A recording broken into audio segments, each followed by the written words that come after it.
அனைவருக்கும் வணக்கம். என் பெயர் மோனிகா. இன்று நான் பேசப் போகும் தலைப்பின் கீழ் என் வாழ்க்கையில் நிகழ்ந்துள்ள சில உண்மையான அனுபவங்களை சில அழகான வரிகளாக மாற்றி உங்களிடம் கூறப்போகின்றேன். ஒவ்வொரு வீட்டிலும் ஒரு மௌன நாயகி இருப்பாள். அவள் சத்தமில்லாத சக்தியாக இருப்பாள். அவள் சிரிப்பு சூரியனின் ஒளி, அவள் அமைதி சந்திரனின் குளிர்ச்சி. அவள்தான் மூத்த மகள். அவள்தான்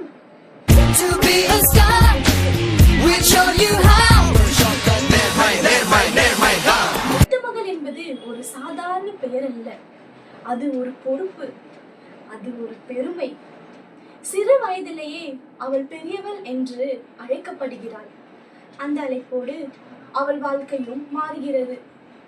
தம்பி தங்கைக்கு வழிகாட்டி, அம்மா இல்லாத நேரத்தில் அம்மாவாகி, தந்தை சோர்ந்த நேரத்தில் தோழனாகி தன் சிறு வயதையே தியாகம் செய்கிறாள். ஒரு நடுத்தர குடும்பத்தில் பிறந்த மூத்த மகள் தன் வீட்டை உயர்த்த கனவு காண்கிறாள். அவள் இரவுகளில் உறங்காமல் படிக்கிறாள்.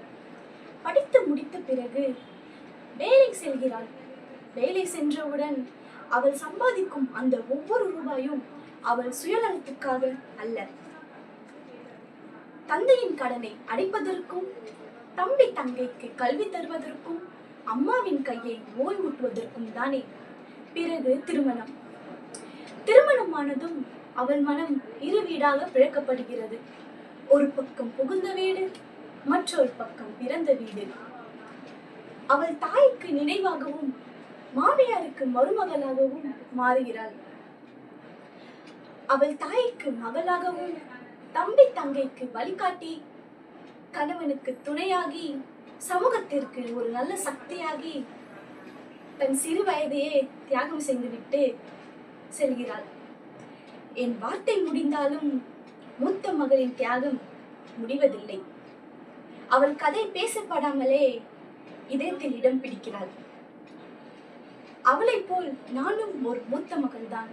ஒரு நடுத்தர குடும்பத்தில் பிறந்த மூத்த மகளாக என் வாழ்க்கையில் நிகழ்ந்த சில உண்மையான அனுபவங்களை இவ்வுரையில் உங்களிடம் கூறிவிட்டு விடைபெறுகிறேன்.